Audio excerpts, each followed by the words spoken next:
Bonjour à tous et à tous. Donc on se retrouve pour ce deuxième webinaire sur la thématique de la crise. Aujourd'hui, on va parler de tout ce qui est qualification euh, en préalable à une gestion de crise ou pas. On va traiter tout ce sujet un peu vague, mystique de la qualification avant de se retrouver la semaine prochaine sur l'organisation et le pilotage de la cellule de qualification. Elle a plusieurs objectifs. Son but, d'abord, c'est de qualifier au mieux un incident. Hein, on ne parle pas de crise au départ, on parle vraiment d'un incident pour apporter la réponse adaptée. On verra les réponses qu'on peut apporter tout à l'heure au niveau de la cellule de qualification. Elle va avoir aussi pour but d'analyser et de synthétiser l'incident dans sa globalité, sa portée, ses impacts, son périmètre. Elle va permettre de formaliser réellement la prise de décision des suites à donner. Elle va également permettre d'avoir du recul sur l'incident de manière pluridisciplinaire. Et j'insiste pas mal sur ce point de pluridisciplinarité dans la qualification d'un incident. Malheureusement, trop souvent, c'est une personne qui va décider d'elle-même ce qu'on va faire d'un incident avec tous les biais cognitifs et tous les facteurs humains que ça va engendrer. Le but, c'est aussi de cette cellule de qualification de ne pas rajouter de surprise suite à une surréaction, ou au contraire d'avoir une surprise parce qu'on a sous-réagi. L'idéal, ça va être d'être au bon niveau. Et elle va permettre également de tracer l'incident dès son commencement. Je te laisse passer, Adam. Merci. La composition de la cellule, elle va vraiment dépendre de vos structures. Euh, L'idéal, souvent, c'est d'avoir un responsable déjà de cette cellule pour coordonner un peu tout le monde. Bien souvent, c'est la personne qui va être le gestionnaire de crise derrière, ou le coordinateur de crise. Comme ça, il a les infos dès le départ. Et il a souvent une vision qui est un petit peu transverse. On va effectivement, nous dans notre cas, hein, on parle de gestion de crise d'origine cyber, donc on va avoir toute la partie, j'ai envie de dire, technique, liée à la compréhension de l'incident cyber, le DSI ou son délégué, le RSSI ou son délégué, le DPO ou son délégué, le SOC, le CERT, la CTI ou leur délégué. J'insiste sur ou leur délégué parce que potentiellement, quand l'incident va se passer, le DSI sera pas forcément là, le RSSI non plus. Donc, il faut avoir prévu des backups sur l'ensemble de ces postes. On va également avoir des responsables métiers. Les responsables métiers qui vont nous permettre de qualifier l'impact métier de l'incident cyber. Il va être intéressant d'avoir la source de la détection aussi, si elle n'est pas technique, si par exemple c'est un humain qui a vu quelque chose et qui nous remonte l'incident, par exemple, je sais pas, qui va nous dire ah, j'ai vu tel comportement, j'ai vu telle chose. De manière en fait à éviter des biais de transformation qui seraient liés en fait à un écrit, à une parole qui serait mal interprété. Et donc d'avoir un jeu de ping-pong avec la source de la détection, c'est toujours très intéressant pour qualifier au mieux un incident. Et toute autre personne utile à la compréhension, que ce soit dans un domaine métier, dans un domaine technique, ça peut être des infogérants, etc. Donc voilà, on se fait une cellule de qualification qui a pour but d'avoir la vision la plus claire possible de l'incident. Je te laisse passer. La cellule de qualification, elle va pouvoir faire plusieurs choses. Elle va pouvoir potentiellement se dessaisir en se disant, bon, c'est qu'un incident mineur, on va s'arrêter là, on va rentrer ça dans des process classiques de gestion d'incident. On va néanmoins tracer les éléments qui vont mener à cette décision. Souvent, on va notifier l'incident aux dirigeants par les canaux appropriés. S'il est 4 heures du mat et qu'au final c'est un incident mineur, on va peut-être pas les appeler, on fera peut-être un mail le lendemain matin. On va aussi pouvoir également se mettre en posture de veille, parce que l'incident, on ne sait pas trop où on en est. Bon, c'est pas totalement une crise, c'est pas totalement un incident sur lequel on veut se dessaisir, on veut voir comment ça va évoluer. Donc là, on va tout simplement mettre en place une posture de veille et on va requalifier l'incident sur une échéance qui sera programmée, qui sera voulue. Ça peut être toutes les heures, ça peut être tous les jours, toutes les demi-journées. Ça va vraiment dépendre de l'incident. Pareil, on va toujours tracer les éléments qui vont mener à cette décision et on va notifier, pareil, aux dirigeants par les bons canaux le fait qu'on se met en posture de veille. Le dernier point, je te laisse repartir avant, Adam, encore avant. Voilà, on peut également activer la cellule de crise.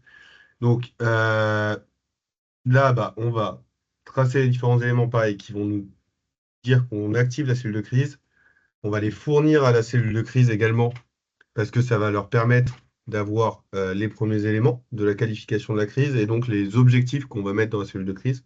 On verra tout ça la semaine prochaine, les objectifs et le sens de la crise. Et on va également, là, par contre, notifier les dirigeants par les canaux d'urgence. C'est-à-dire qu'on va les appeler. On aura défini tout dans la matrice d'escalade qu'on verra un peu plus tard aujourd'hui. Et on va également, éventuellement, pouvoir mettre en place des actions d'urgence. Ça peut faire partie des rôles de la cellule de qualification en attendant l'activation de la cellule de crise. Tu peux passer, Adam. Donc, la matrice de qualification, oui, je te laisse passer juste après. Donc, ce qu'on parlait, la matrice de qualification, le but, c'est d'avoir un outil qui va nous permettre d'avoir des critères de qualification qui sont préétablis, qui sont validés par les dirigeants.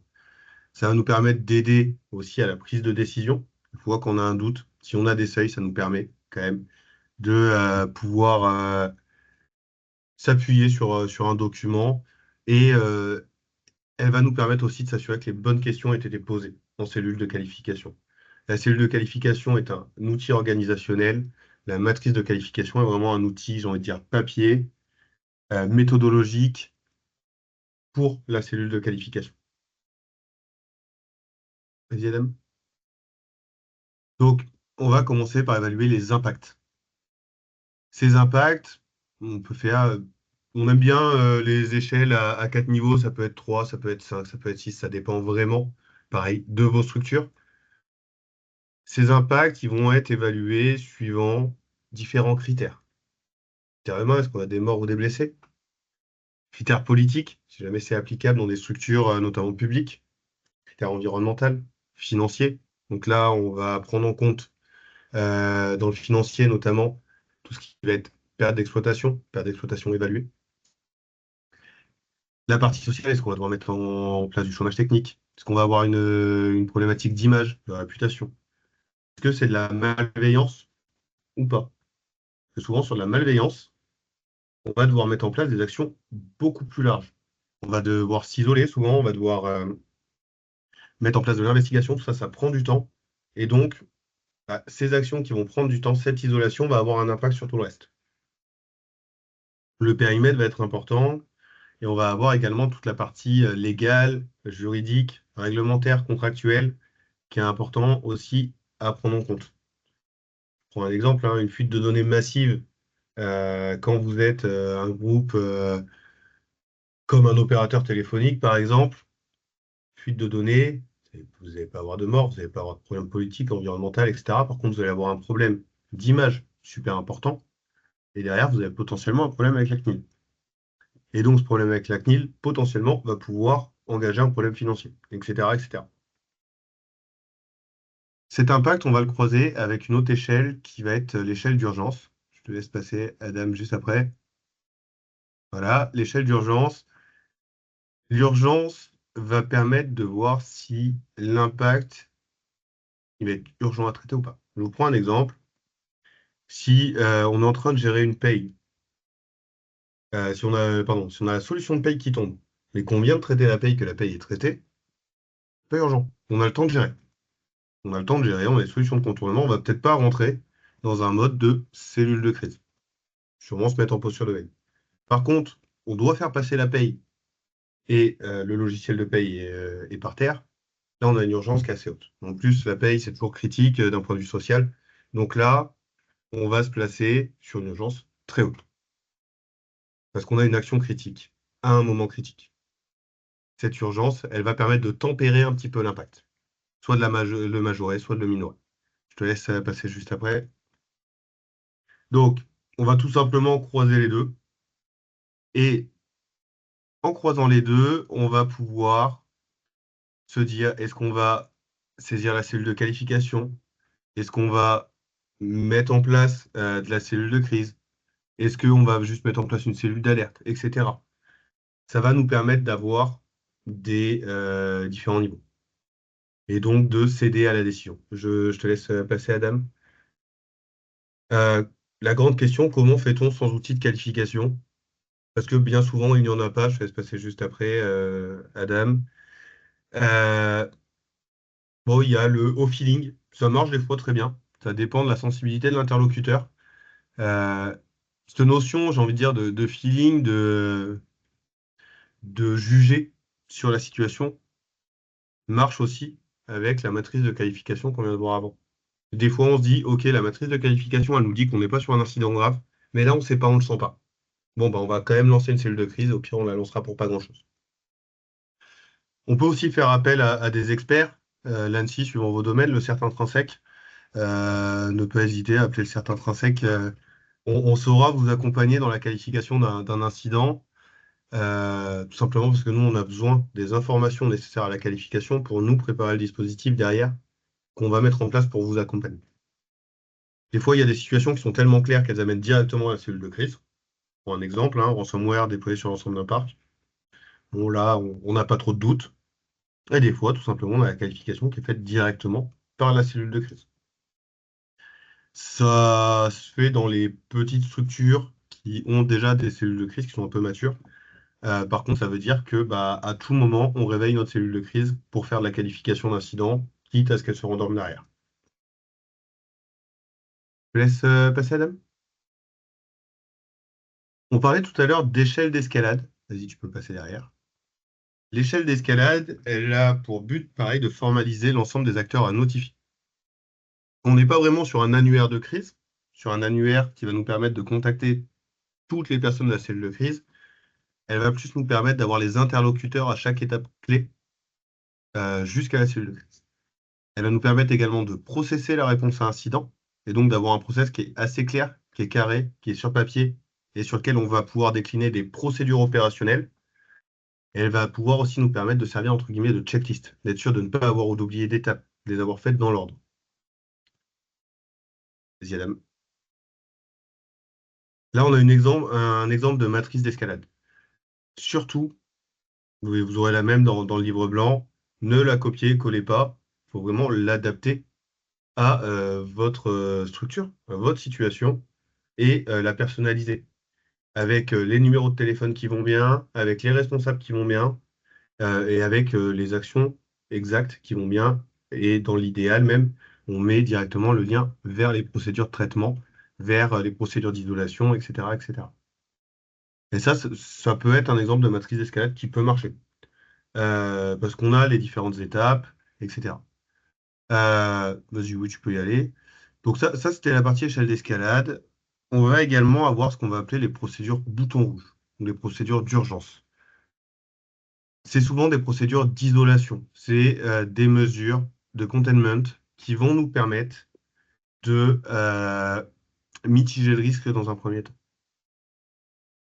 Ça peut être mis en place, si c'est dans vos process, par la cellule de qualification. Quand la cellule de qualification est en train de qualifier la situation, on se dit, OK, là, on est face à quelque chose qui nous demande de nous isoler et éventuellement de notifier la cellule de crise.